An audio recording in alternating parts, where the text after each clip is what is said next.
Heavily tattooed low IQ young Greenie, just loves criminals. New Zealand Parliament, the 11th of September 2024.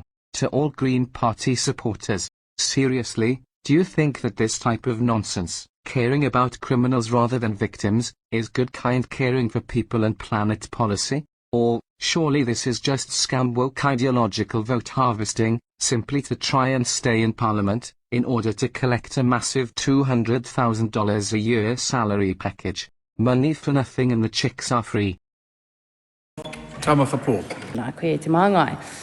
To the Minister of Corrections, what consultation, if any, did he undertake with Māori before the government decided the treaty provision should be removed from the Corrections Amendment Bill, and is he concerned that this decision will increase the overrepresentation of Māori within our prisons?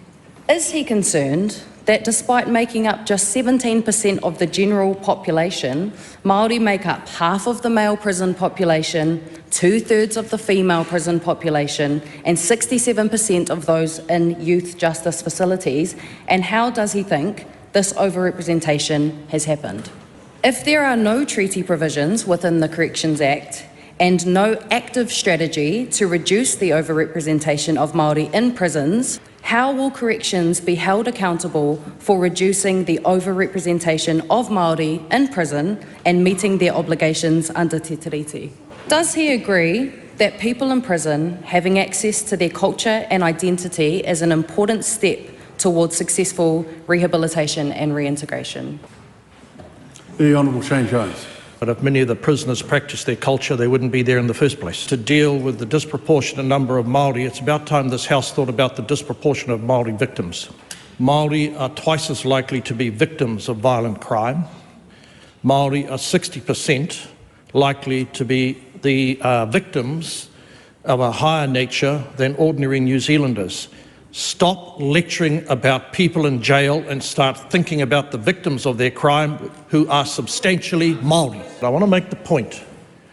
Māori are not in jail because of colonisation.